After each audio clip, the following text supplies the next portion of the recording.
TDP ఖాళీ చేసేస్తామని.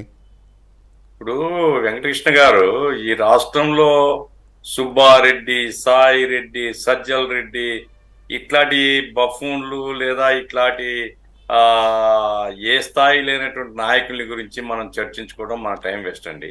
ఆ, ఇప్పుడు సుబ్బారెడ్డి ఇంతకుముందు చెప్పాడు హైదరాబాదు మళ్ళా రాజధానిగా అడుగుతామని. అసలు నవ్వుతారు కదా. అట్లాగే ఈ స్టేట్మెంట్ కూడా. ఇప్పుడు రాజకీయ పార్టీని ఒక రాజకీయ పార్టీ ఖాళీ చేయడము అనేటువంటిది నీకేం అధికారం ఉంది? నువ్వు ఎవరు చెప్పడానికి? ఏ రాజకీయ పార్టీ అయినా కావచ్చు. నీకు సరిపోయినంత మాత్రాన రాజకీయ పార్టీని ఖాళీ చేస్తావా? ఎట్లా ఖాళీ చేయించుతావు? ప్రజలు ఒకవేళ సరిపోకపోతే ప్రజలు తీర్పు చెప్తారు. ఎన్నికలకు పోబోతున్నాం కదా, ఎవరు ఖాళీ అవుతారో ఏమిటి ఆ ఎన్నికల్లో తేల్చుకోవాలి తప్ప ఓ రాజకీయ పార్టీని అపోజిషన్ పార్టీని లేకుండా చేస్తామనేటువంటిదే నియంతృత్వానికి ఒక నిదర్శనం. అది ఈ సుబ్బారెడ్డిలు, సాయి రెడ్డి ఇట్లాంటి భజన పరులందరూ జగన్ రెడ్డి చుట్టూ చేరి ఈ రకమైనటువంటి ఆ పనికిమాలిన మాటలు మాట్లాడుకుంటూ ఎలక్షన్ పోతున్న పోండి, జనం దగ్గర పోండి. జనం ఒకవేళ ఖాళీ చేస్తారా ఏ పార్టీనైనా? మిమ్మల్ని చేస్తే బుద్ధి తెచ్చుకోండి, కాదు ఇంకోని ఖాళీ చేస్తే వాళ్ళని నేర్చుకుంటారు పాఠాలు.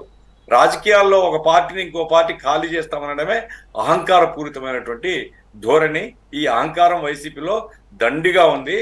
ప్రతి నాయకుడు, కార్యకర్త కింది స్థాయి వరకు ఇట్లాంటి రిఫ్రాఫ్ అంతా జతైంది కాబట్టే రాజకీయాలు భ్రష్టు పట్టిస్తున్నారు వీళ్ళు.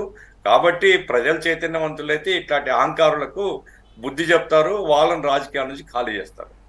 రైట్.